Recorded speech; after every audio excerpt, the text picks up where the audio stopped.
Permission to be Great by David Rousseau. Most people don't fail because they aren't capable of greatness. They fail because they never give themselves permission to try. For confidence, for the right time, it responds to decisions. It's whether you will allow yourself to act like someone who is. Introduction. There is a quiet moment in almost every person's life when they first sense they are capable of more than they are currently living. It does not always arrive as a dramatic revelation. Sometimes it shows up as frustration with routine, envy of someone else's progress, or a subtle discomfort with the gap. That moment matters. It is the beginning of awareness, and awareness, once it appears, does not go away. Yet most people do something surprising with that awareness. They postpone it. They delay action until they feel more confident, more prepared, more supported, or more certain. They tell themselves they are not ready yet, as if readiness were a fixed destination,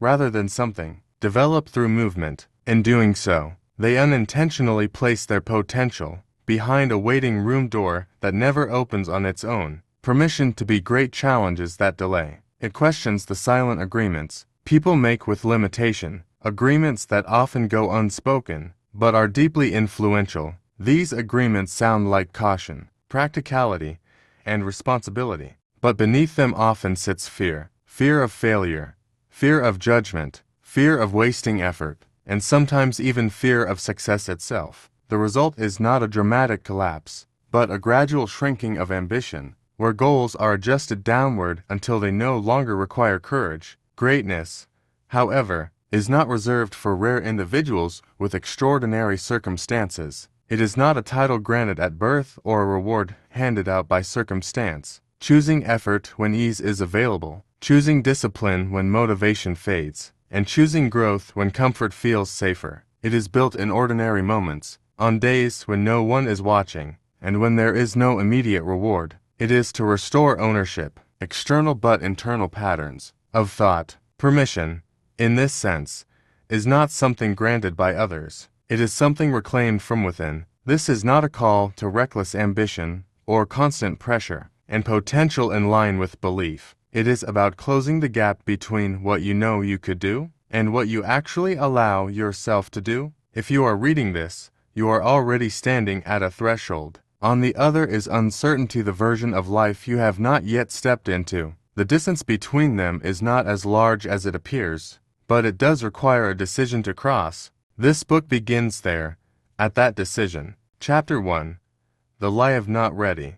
One of the most convincing lies a person can tell themselves is that they are not ready yet. It sounds responsible. It feels cautious. It even appears wise. After all, why would anyone want to begin something important without proper preparation? Why risk failure, embarrassment? But the idea of readiness is often less about preparation and more about permission. Permission we keep trying to outsource to time, experience, or circumstance. We imagine there will be a moment in the future when everything aligns perfectly, when confidence is high, knowledge is complete, and fear is absent. In reality, that moment rarely arrives. The first attempt is usually clumsy. The first effort is often uncertain. The first version of anything worth doing tends to be incomplete. They are signs that you have started. The problem is that waiting feels safer than starting. Waiting allows you to maintain the identity of someone who could do something without confronting what it actually means to try. You avoid the possibility of failure becoming visible, but you also avoid the possibility of growth. Readiness is not a prerequisite for action. It is a result of action. Every skill you now consider natural was once awkward. Every capability you admire in others was once unformed. There is a hidden cost to waiting that is rarely acknowledged. Time does not remain neutral while you hesitate. When you delay action, reinforcement of doubt, and familiarity with inaction. Over time, that becomes its own form of training. Meanwhile, people often underestimate how quickly clarity emerges once movement begins. The moment you take action, however small the fog, does not disappear entirely, but it thins. And what actually needs improvement? Direction is rarely found before movement. It is revealed through it. When in truth, understanding is often the result of experience, not by rehearsing endlessly in your mind. None of this means preparation is useless. It simply means preparation has limits. There is a point where thinking, planning, and refining must give way to doing. Beyond that point, and start asking a more useful question. What is the smallest step I can take right now? And momentum, once created, tends to solve many of the problems you were previously waiting to solve before starting. The truth is simple, though not always comfortable. What was required was willingness, the decision to begin while uncertainty still exists, and that decision is always available. Chapter 2. The Comfort Trap. Comfort is one of the most misunderstood forces in human behavior, stability, and routine. But comfort is not neutral, shaping decisions not through force, but through familiarity. The comfort trap does not announce itself. Instead, it feels like having things under control. Life becomes predictable, days become manageable, risks become less frequent. On the surface, everything seems fine. Underneath, something important begins to shrink. It minimizes discomfort in the short term. Sometimes it is avoidance disguised as efficiency. When you consistently choose what feels easy, you slowly narrow the range of what you are capable of handling. This narrowing does not happen all at once. You delay the difficult conversation. You choose the simpler goal instead of the more meaningful one. You avoid the unfamiliar skill because now is not the right time. Each choice is defensible on its own. Together, they form a pattern. Ambition does not disappear immediately.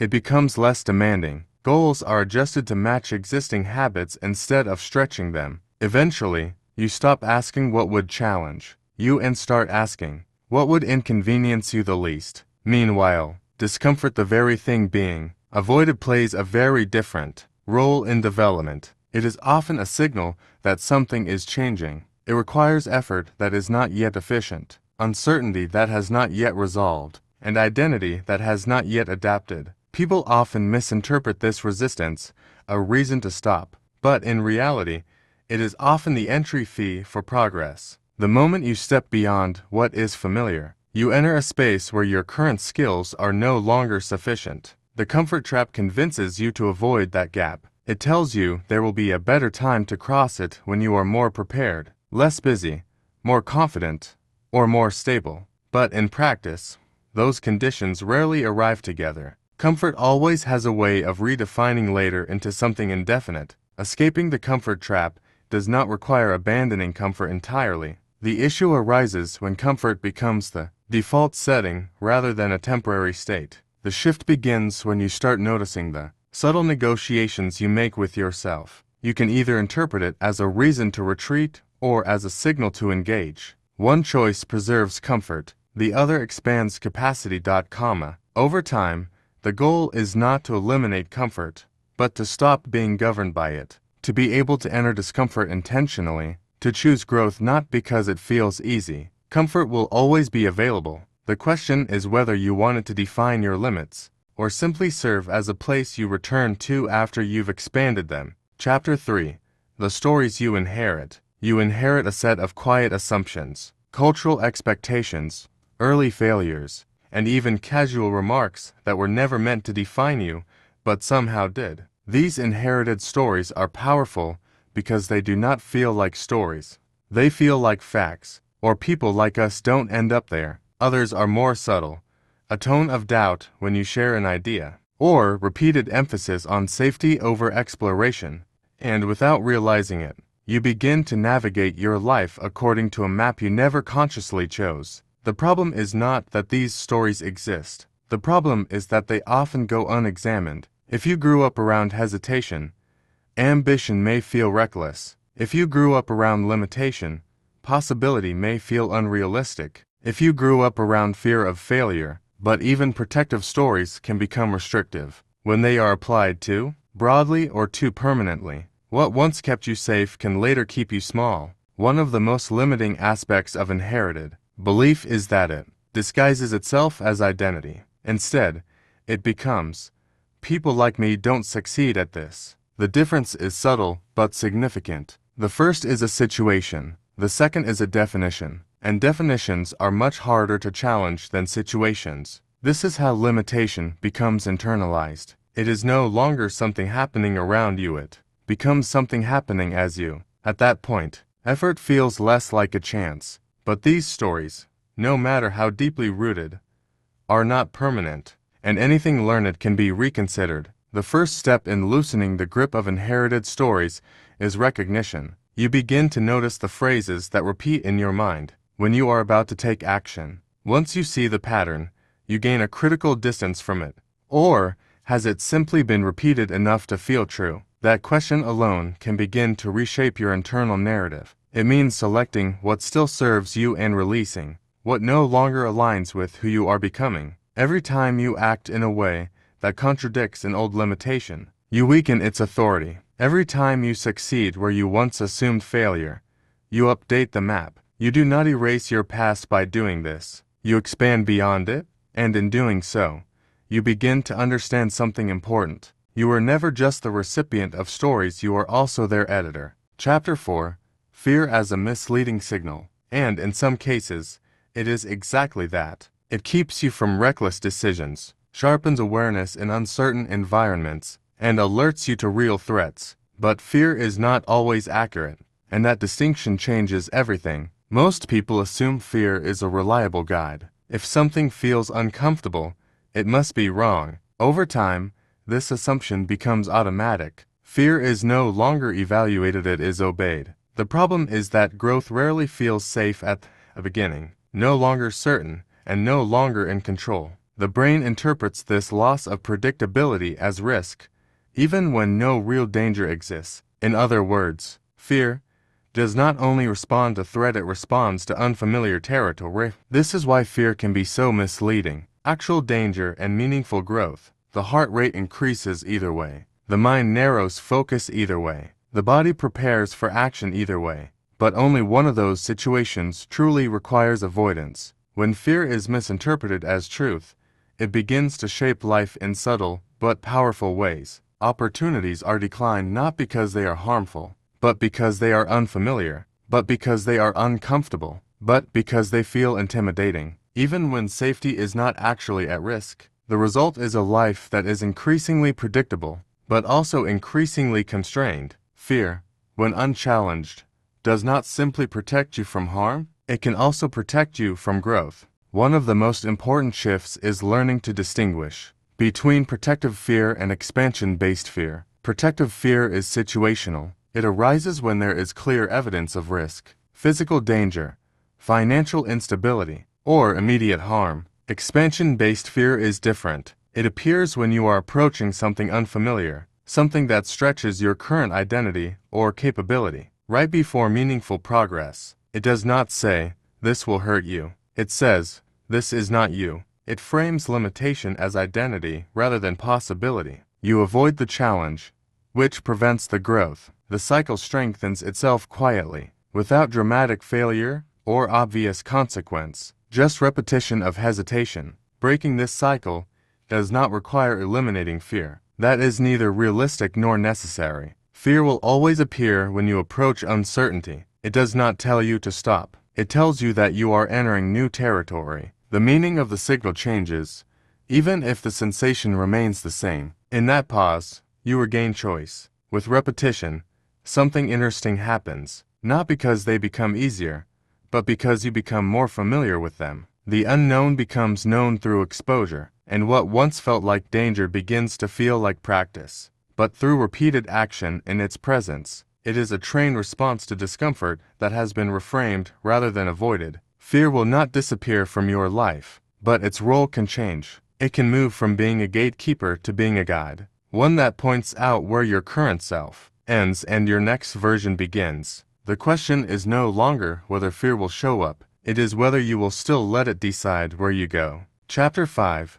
Discipline over mood. Most people assume action follows motivation. They wait for the feeling to arrive, the surge of energy, the clarity of purpose, the emotional readiness to begin, or reduce the standard of what they plan to do. If it doesn't, it gets deferred. The problem with this system is not that motivation is unreliable. It's that it was never designed to be reliable. Motivation is reactive. It rises quickly and disappears just as fast. Building a life on something that fluctuates so easily is like trying to build structure on shifting ground. Discipline exists as a response to this instability. It is the ability to act without needing emotional alignment first, not because emotion is irrelevant, but because it is not always available on demand. Discipline is what allows progress to continue, even when internal conditions are uncooperative. At its core, discipline is not punishment, it is reliability. It is the practice of doing what you said you would do,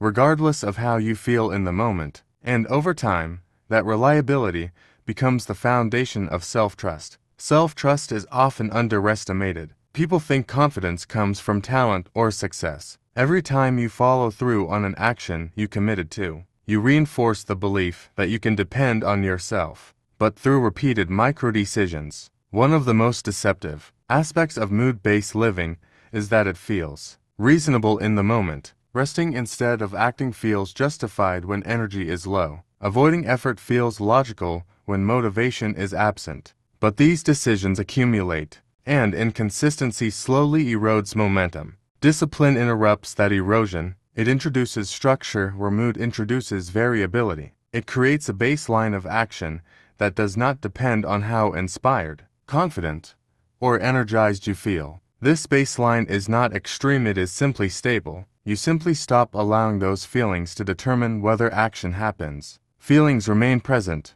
but they lose decision-making authority. This distinction is critical. Many people misunderstand discipline as suppression, but it is actually separation. You can feel unmotivated and still act. You can feel uncertain and still proceed. Not because they become easier, but because negotiation is removed. You simply do what needs to be done. You no longer think of yourself as someone who tries to act consistently. This is where momentum is built. Each disciplined action makes the next one slightly easier, not because the task changes, but because your resistance to it weakens. The work becomes familiar, and familiarity reduces friction. You stop asking whether you feel like doing something, and start recognizing that feeling is no longer required for action. Discipline, in this sense, is not about forcing yourself into a constant state of effort. It is the shift from "I will do this when I feel ready" to "I will do this because I decided to." And once that shift occurs, consistency stops being something you chase and becomes something you live. Chapter 6. The Cost of Playing Small. Playing small rarely feels like a decision. It feels like caution. On the surface, it looks like wisdom, but over time, the cost of playing small is not immediately obvious because it does not arrive as a single moment of failure. It accumulates slowly through a series of choices that prioritize comfort over challenge and certainty over possibility. You notice it later. Instead of asking what would stretch you, you begin asking what would not disrupt your current life too much. Goals become filtered through convenience. Dreams are adjusted to fit existing habits. Instead of habits being reshaped to match bigger goals, is downsized until it feels manageable, enough to avoid discomfort. You tell yourself you are being realistic. These reasons are not always false, but they are often incomplete. They can hide a deeper pattern, a preference for avoiding the emotional risk of failure, rejection, or uncertainty. What makes this especially dangerous is that playing small still allows a sense of control. You can maintain predictability. You can avoid embarrassment. But control is not the same as fulfillment. Predictability is not the same as progress. There is also a hidden psychological cost, erosion of self-respect. You register that choice internally. It may not feel significant in the moment, but over time, it creates a quiet awareness that you are not fully acting in alignment with your own potential. Eventually, people often experience this as restlessness. That restlessness is not random, and then adjusting expectations to match those choices. Playing small also distorts perception. When you consistently avoid challenge, your sense of what you are capable of begins to shrink. Measuring yourself against your habits, you begin to identify with them. "I'm not the type of person who does that," becomes a quiet conclusion rather than an explored possibility. Identity narrows to match behavior,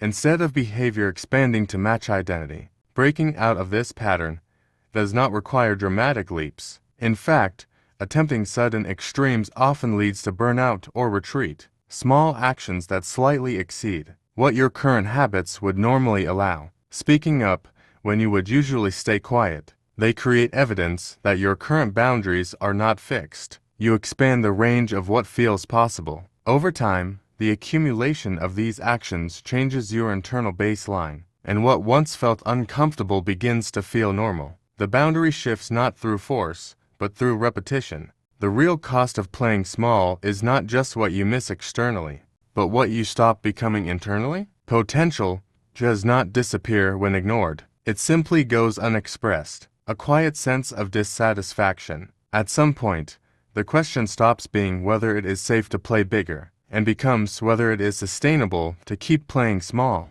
Chapter 7. Identity before outcome. This approach seems logical. If you want a different life, you aim for different results. What actually drives lasting change is identity. Not the identity you declare, but the identity you repeatedly express through behavior. You do not consistently act your way into results you do not identify with. Instead, you act in alignment with who you believe you are, even when that belief is quiet, unconscious, or outdated. This is why short-term change is often easier than long-term transformation. In the short term, motivation can temporarily override identity, but eventually, behavior tends to drift back toward identity. If your identity is I am someone who tries to be disciplined, then discipline will feel conditional. Then discipline becomes default. One is effort-based, the other is ownership-based. This is why many attempts at change fail even when effort is real. They try to force new behaviors while still carrying an identity that resists them. But because of misalignment, identity is not something you change by declaring it once. It is shaped through repetition. Every action you take is a vote for the type of person you believe yourself to be. One action does not define you, but repeated actions begin to form a pattern, and patterns eventually become identity. But in moments of consistency, when you repeatedly show up in a certain way, even in small ways, and start recognizing, that is how I operate. The important shift is moving attention away from outcome, pressure, and toward identity alignment. That question bypasses overwhelm and focuses on behavior rather than distance. When identity is the focus, every action becomes meaningful regardless of outcome. You are not waiting for visible proof to validate effort. You are reinforcing a direction through repetition. This does not mean outcomes are irrelevant. They still matter, but they are no longer the primary driver. One of the most powerful aspects of identity-based change is that it reduces internal negotiation. If you identify as someone who exercises, you are not deciding each day whether to exercise. You are acting in alignment with who you are. This reduces friction and increases consistency. However, identity is not changed through aspiration alone. Simply saying I am disciplined while acting inconsistently does not create change. In fact, it creates internal contradiction. Identity must be supported by evidence. Even small actions matter if they are repeated. Small actions are often more powerful than large, but inconsistent ones because they build stability over time. Eventually, identity begins to catch up to behavior. At first, you act differently than you believe. Then you begin to believe what you consistently do. The order matters. Action leads. Identity follows. Even when it looks sudden externally, by the time others notice change, the key realization is simple but powerful. You are not waiting to become someone who can do the work. You become someone through doing the work. And once that shift is accepted, change stops being a battle of motivation and becomes a practice of alignment. Chapter 8. The discipline of repetition. That it is the result of rare talent, sudden breakthroughs, or moments of inspiration. While those things can play a role, they are not what sustain excellence. What sustains it is repetition, the ability to do the same necessary things. Repetition is not glamorous. You practice, you refine, you show up, and externally, the results seem minimal. This is precisely why most people underestimate it. They confuse visible progress with actual progress. Skill, confidence, mastery, and reliability, not created in bursts. They are accumulated through exposure to the same actions, under different conditions: good days, bad days, motivated days, and days where nothing feels particularly clear. The discipline of repetition is the decision to continue performing a necessary action even when the emotional reward has faded. At first, there is often enthusiasm, and new commitments feel meaningful. But enthusiasm is not designed to last. It is designed to initiate. After initiation, repetition takes over. This is where most people unconsciously shift direction. When excitement declines, they assume something is wrong. They look for a new method, a new goal, or a new system. But often, nothing is wrong with the method. What is missing is tolerance for repetition without emotional reinforcement. Repetition builds depth in a way that novelty cannot. Doing something once shows interest. Doing something twice shows intention. Doing something consistently shows identity. It is the repeated exposure to the same behavior that slowly removes resistance and builds familiarity. There is also a compounding effect that occurs through repetition, though it is rarely obvious in the moment.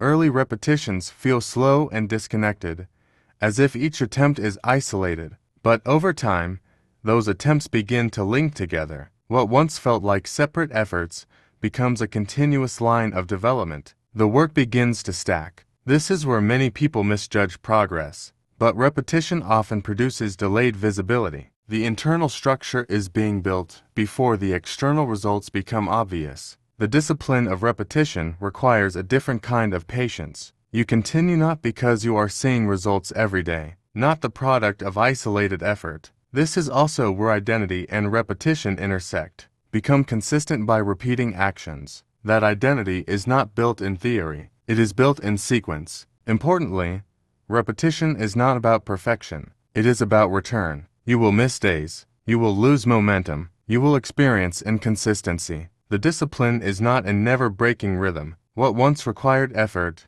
begins to require less decision-making. You stop asking whether you should do it, and start simply doing it. At that stage, it shapes your days, your identity, and your trajectory. The work becomes less about starting and more about continuing, and continuation, sustained long enough, eventually becomes mastery. Chapter 9, Owning Your Time. Time is one of the few resources that cannot be earned back once it is spent, and yet, most people do not consciously own their time. They react to it. They respond to notifications, obligations, interruptions, and impulses as if the day is something happening to them rather than something they are actively shaping. Activity increases, but intention often decreases. Over time, this creates the feeling of being busy without being in control. Your days are already being decided. If you are not choosing what fills your time, something else is. External demands, internal avoidance, distraction, and habit will always step in to fill any space left unstructured. Time does not remain empty. It gets occupied. This is why intention matters more than availability. Many people believe they lack time, when in reality they lack structure around time. The issue is not always the number of hours in the day. Urgent tasks, even if unimportant, tend to dominate attention. They feel immediate and therefore necessary. Important but non-urgent work, which is often what leads to long-term growth, gets postponed because it does not demand attention in the same way. Owning your time means reversing that pattern. It means shifting from reactive living to intentional allocation. Instead of asking, "What needs my attention right now?" This shift requires honesty about avoidance. Not all busyness is productive. Some of it is structured distraction, tasks and habits that create the feeling of progress without actually moving anything meaningful forward. Filling time can feel like using time, but they are not the same. When you begin to observe your own patterns, difficult tasks are delayed in favor of easier ones. Uncertainty is postponed through minor activities that feel productive, but require less emotional effort. This is not laziness in the traditional sense, it is misallocation. Rest becomes recovery instead of avoidance. Leisure becomes choice instead of escape. Structure does not remove freedom. It makes freedom usable. One of the most powerful aspects of time ownership is clarity. When your time is deliberately structured, you notice patterns of focus and distraction more clearly. You can identify which activities build momentum and which quietly drain it. Without this clarity, improvement is difficult. You cannot change what you do not observe. And without structure, observation is often blurred by randomness. Ownership also changes your relationship with opportunity. When you are in control of your time, You are more selective about what you allow into it, but a subtraction from something else. Saying yes becomes more intentional, because you are aware of what you are saying no to. You stop thinking of yourself as someone who tries to manage time, and start operating as someone who directs it. The question is not whether it moves forward, but whether it moves forward with direction or without it. Owning your time does not slow it down. It simply ensures that what fills it is chosen rather than inherited, but over what it becomes in your life. Chapter 10. Becoming unignorable. Becoming unignorable is not about volume. It is not about attention-seeking. In fact, most attempts to be noticed directly move you further away from real impact. True recognition is rarely chased, it is accumulated. People do not remember what you plan to do. They remember what you repeatedly did. To become unignorable is to become reliable in a way that compounds over time. It is when your actions begin to carry weight because they are no longer surprising. They are expected. And when your presence creates expectation, attention follows naturally. This process is gradual. That is normal. Most meaningful work is invisible in its early stages, and identity is still forming beneath the surface. During this phase, external recognition is minimal, but internal structure is being built. Many people misinterpret this stage as lack of progress. As a result, they often reduce effort or shift direction too early. What is not yet seen is often what is being strengthened most. Becoming unignorable requires a different relationship with validation. But if internal standards become the guide, consistency becomes independent of response. You continue even when no one is watching, because watching is no longer the requirement for action. Over time, this creates a compounding effect. Each act of consistency reinforces the last. Each follow-through builds credibility not just with others, but with yourself. And that internal credibility is what allows external credibility to form naturally. Eventually, something shifts. People start to associate your name, your work, or your presence with a certain level of reliability or quality, not because you demanded attention. At this stage, effort and identity begin to merge in the perception of others. You are no longer someone who is trying, you are someone who is doing. And that distinction matters more than most people realize. Trying is temporary, doing is established. Importantly, becoming unignorable does not mean becoming universally admired. In fact, real impact often includes resistance. The goal is not universal attention, but undeniable presence in your chosen direction. There is also a quiet paradox here. The less you try to be seen, the more visible your results become, and consistency that does not fade. Temporary attention can be generated through intensity, novelty, or visibility tactics. Sustainable recognition comes from depth built through repetition, discipline, and time. Becoming unignorable is ultimately the result of alignment between identity, behavior, and time. You do not act differently when it is convenient. You act consistently regardless of circumstance. You do not shift direction based on immediate feedback. You stay aligned with long-term intent. When that alignment holds long enough, recognition stops being something you pursue and becomes something that follows you, not because you demanded to be seen, but because you built something that could not be ignored. And at that point, visibility is no longer the goal, it is the byproduct. Conclusion: the right confidence, or the right version of yourself to appear, they are built through action, repetition, and willingness to move forward without certainty. Most limitations are not imposed externally as much as they are maintained internally. The inherited stories that shape identity, the misleading signals of fear, and the dependence on mood, all of these operate quietly, shaping behavior long before conscious decisions are made. They do not announce themselves as barriers. They present themselves as reasonable choices. But reasonableness is not always alignment, through which capability expands. It is what happens when discipline replaces mood, when identity is shaped by action, when repetition becomes practice rather than burden. They require consistency, not perfection, not intensity, not occasional bursts of effort, but steady, repeated alignment between what you value and what you do. There will always be reasons to delay. There will always be uncertainty present. There will always be discomfort at the edge of growth. They are part of the process itself. Waiting for them to resolve is, in effect, waiting indefinitely. At some point, the central question becomes simpler than it initially appears. It is not whether you are capable. It is not whether the timing is ideal. It is whether you are willing to act in accordance with what you already know is possible. Because permission was never the missing piece, action was.